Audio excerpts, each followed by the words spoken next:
Yes, in the midst of all this, the United States Congress is seriously considering a piece of legislation called the Hot Rotisserie Chicken Act.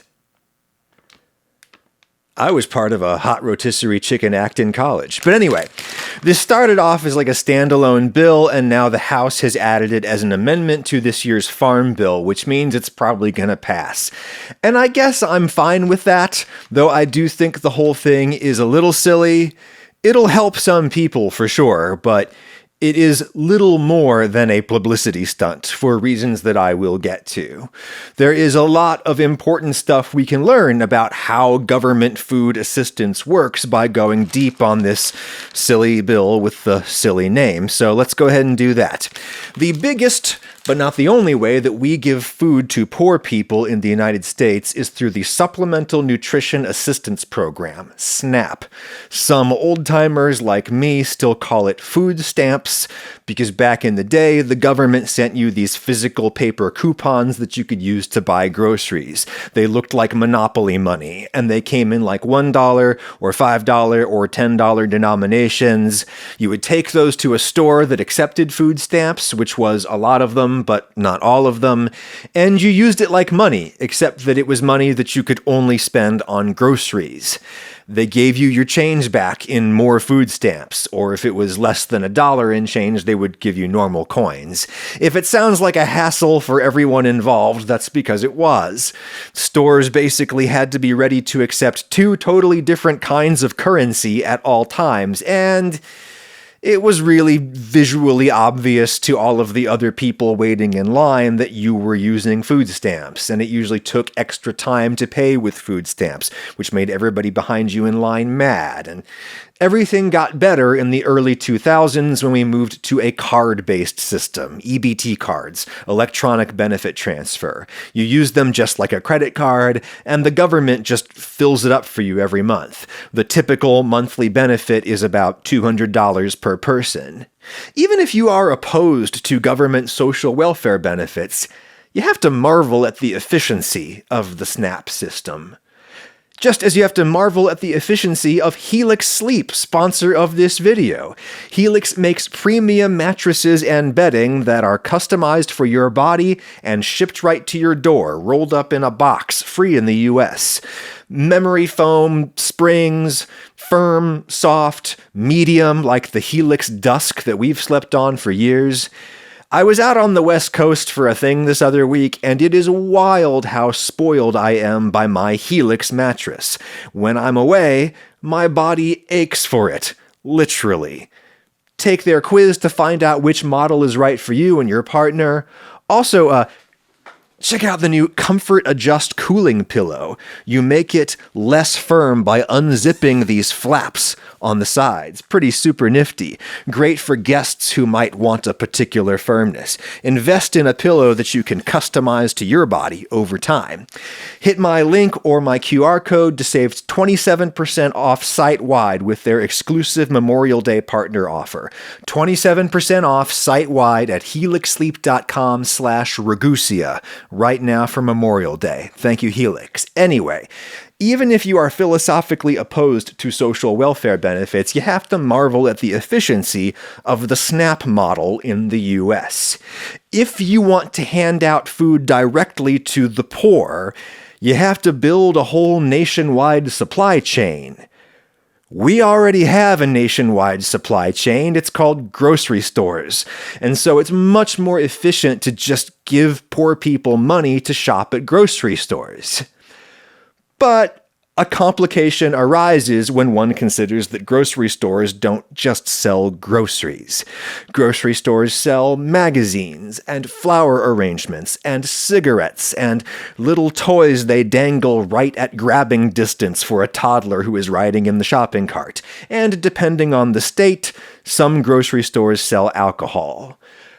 These are things that you might not want people to be able to buy with their food assistance, for reasons that are legitimate if debatable. So, since the very first federal food stamp program, which goes back to the Depression, there have been rules about what you can and cannot buy with your benefits. That very first national program in 1939 was specifically limited to agricultural surplus. That is, the crops that U.S. farmers could not sell for some minimum price on the open market. This is why SNAP is, to this day, administered by the U.S. Department of Agriculture instead of, like, the Department of Health and Human Services. Food benefits in the U.S. double as farm subsidies. Always have, by design, just in many different ways.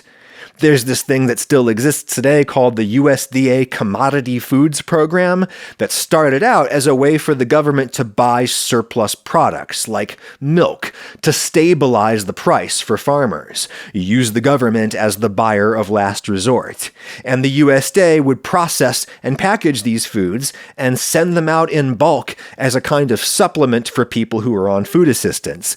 This is where we get the phrase government cheese. Colloquially, it refers to any and all government-provided benefits, but etymologically speaking, government cheese is literally a big block of processed cheese made by the government to subsidize the dairy industry. Many years ago, I made a YouTube video about a dessert called Blueberry Yum Yum, which is this unholy, big, bulk dessert where you layer whipped cream with cream cheese and graham crackers and blueberry pie filling. The video featured my old friend Chris, who is Hopi. He grew up on reservation. Indigenous communities are big recipients of commodity food products, and he told me that that dessert was the kind of thing his mom would make to use up all those big commodity blocks and jugs of stuff that they would get sent from the feds. Obesity and metabolic syndrome disproportionately afflict Native communities in the U.S., and people sometimes point to the Commodity Foods Program as one causal factor. Remember, it is a farm subsidy as much as it is a food program, and sometimes it makes more sense as a farm subsidy than it does as a food program. The Food Stamp Act of 1964 said that you could use your benefits to buy any food for human consumption except alcohol and imported foods. No imported foods. I suppose that was a bit of protectionism for farmers, effectively an import tariff doubling as a food benefit. And since the 1970s, the law has, in one way or another, specified that you cannot use your food stamps to buy hot, ready-to-eat food. The benefits are supposed to be for groceries, not for eating out, not for restaurant food. Why? Well, I think this is a policy that probably made a bit more sense in the 20th century, when people cooked at home more, and prepared foods were generally relatively more expensive than they are now. The prepared food industry is much more scaled up these days, driving down the unit costs.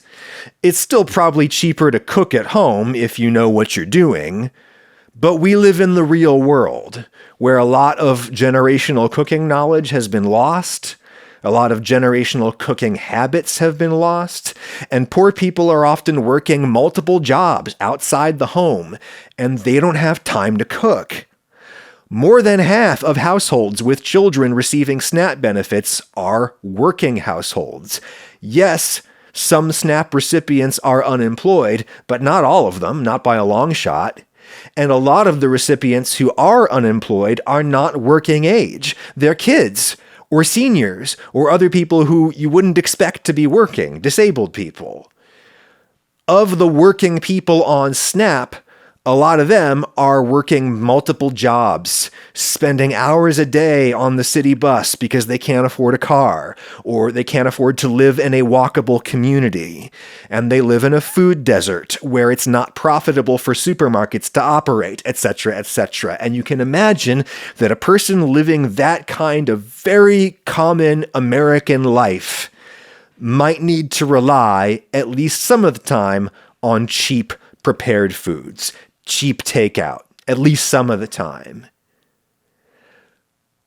But it was perhaps a different world in the 1970s.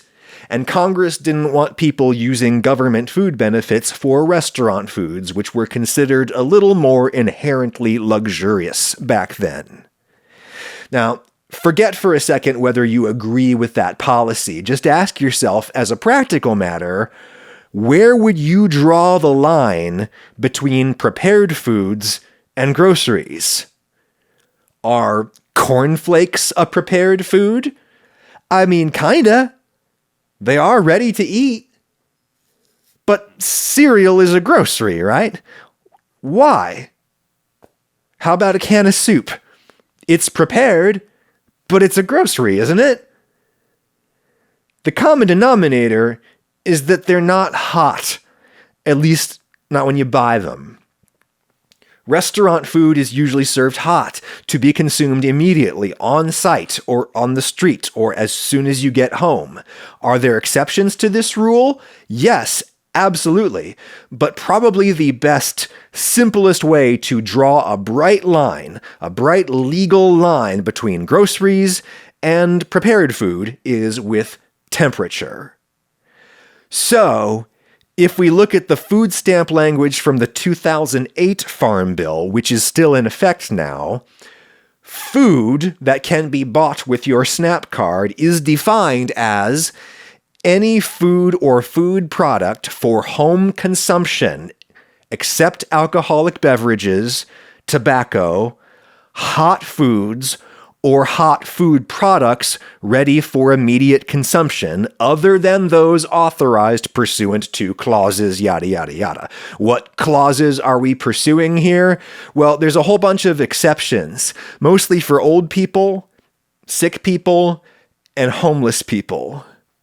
There are carve-outs that allow seniors to use their SNAP benefits to buy hot meals from federally authorized vendors, certain contractors, companies that run federally subsidized nursing homes. Again, a lot of these things are government subsidies to private sector entities that also incidentally function as food benefits for poor people.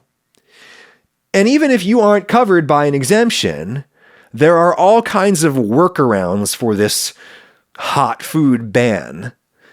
Convenience stores in poor neighborhoods often have a microwave on site where you can buy a cold burrito or a cold slice of pizza with your SNAP card, and then you can just turn around and heat it up yourself. And then there are the chickens. Grocery store rotisserie chicken. It's a very popular item in the United States.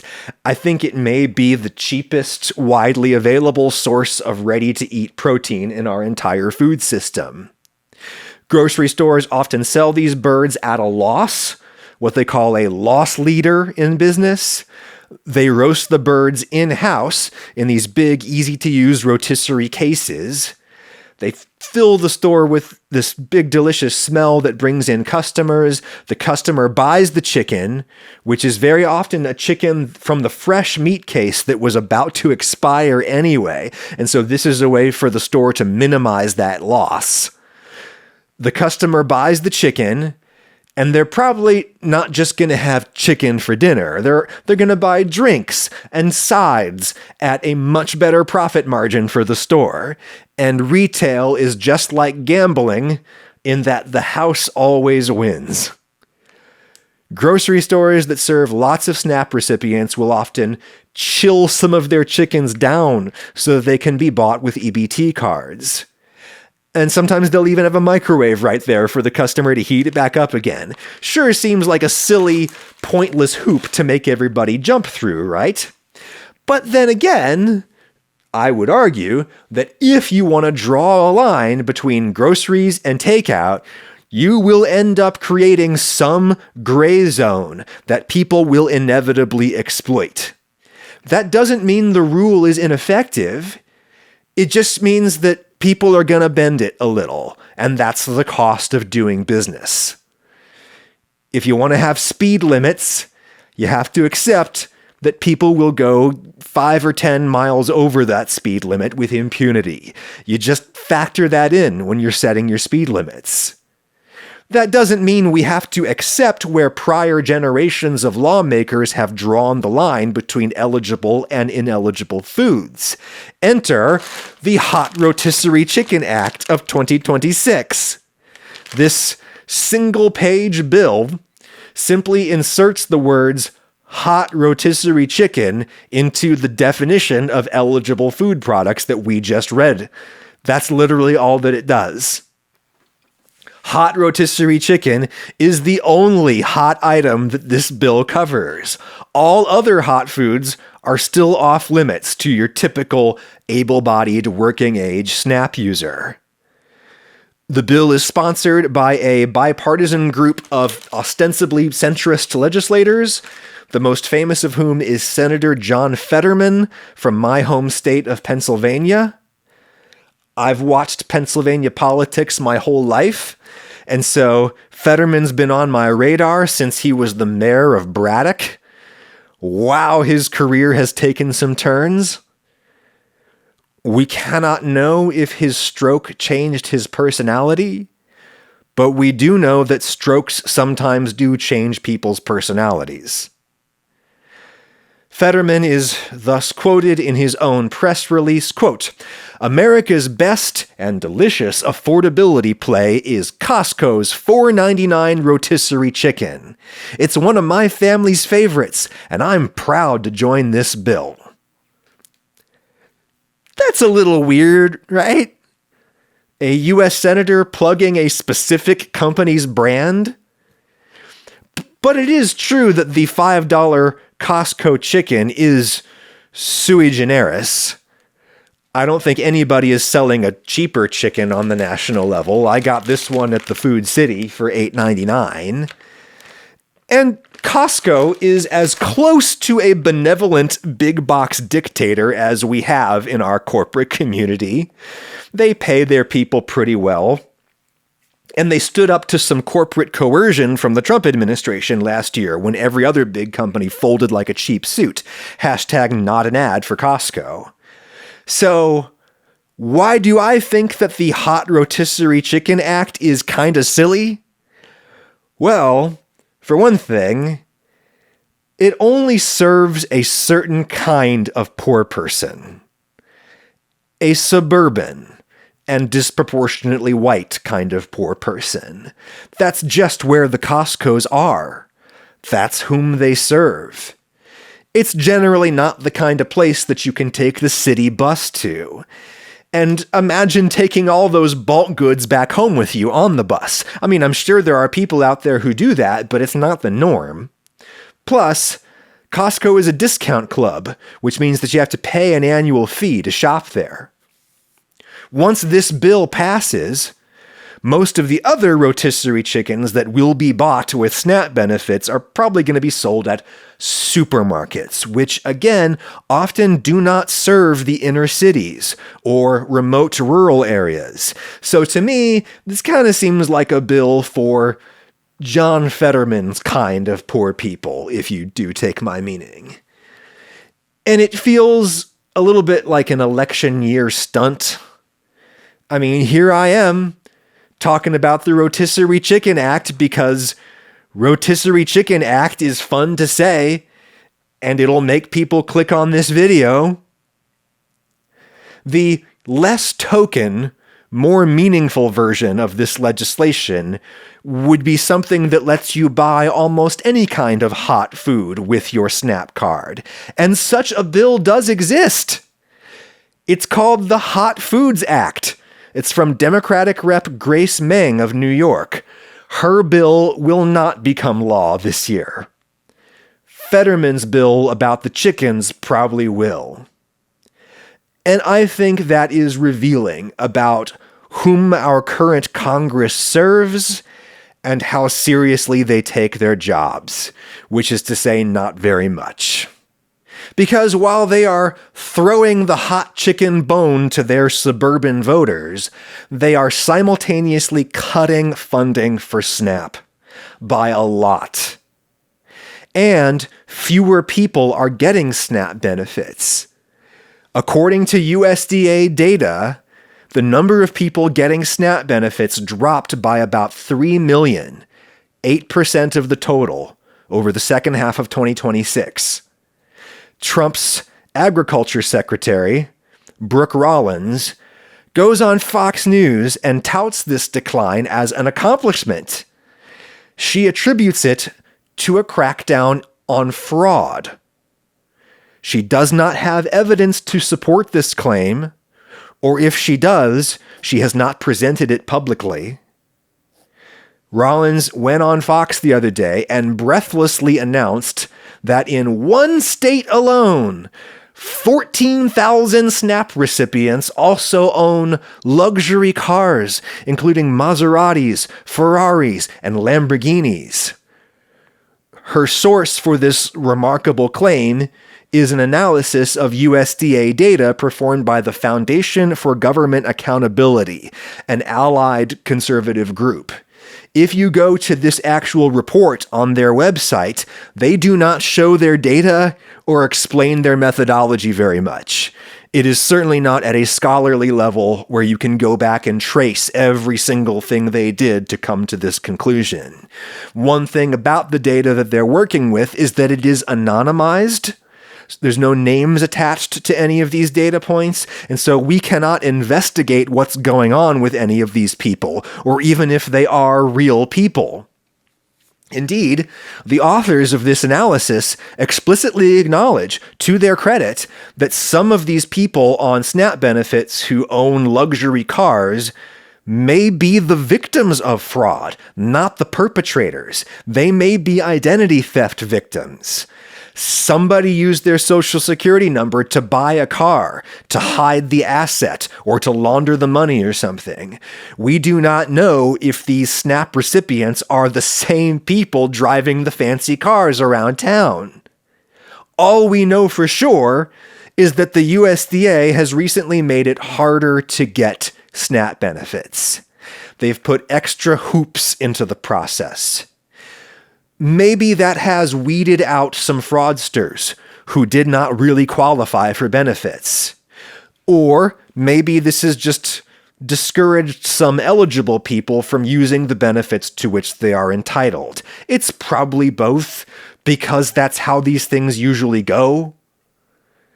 Someone like Brooke Rollins generally doesn't like the idea of people using government benefits when they don't really need or deserve them. And fair enough. But the problem is, the way you crack down on that kind of thing is with another thing that someone like Brooke Rollins usually doesn't like, and that is red tape. More government forms to fill out, more hoops, and a bigger bureaucracy to go over that paperwork. And when you make it really complicated to apply for benefits, you end up creating a whole private industry of shady middlemen who help people apply for the benefits. And that industry ends up becoming at least a little predatory, and it effectively sucks a lot of the dollars out of the system that were intended to buy poor people food, which is what this is all supposed to be about. This is the central paradox of the, quote, conservative approach to social welfare programs. The alternative approach is to loosen restrictions. The easier you make it for people to get the benefits, the easier you make it on the government to provide the benefits. You need less bureaucracy, less red tape for that.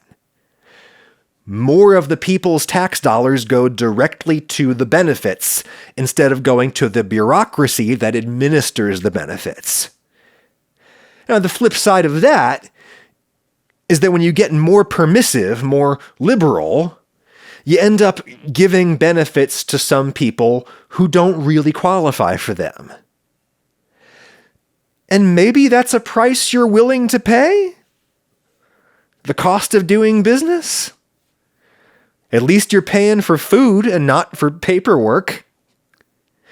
Maybe that is the 5 to 10 miles per hour of speeding that you have to factor in when you set your speed limit. And maybe that is a naive, rosy view of the situation from me, a person who is not an expert in social welfare policy. But I've read a lot of the work of people who are experts in these kinds of things, and a lot of them endorse a more permissive approach for exactly this reason. Sometimes the more efficient way to fill the bottle is to let a little spill over the sides. This is one of many arguments for replacing most social welfare benefits with a universal basic income.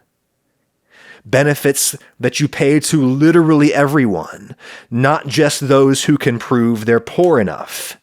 Because if you give the money to everyone, you don't have to waste any money deciding who gets the money. Again, I don't know if that math actually maths. I'm not an expert. I'm just teaching the controversy, as they say. Make good choices at the grocery store and in the voting booth, and I'll talk to you next time.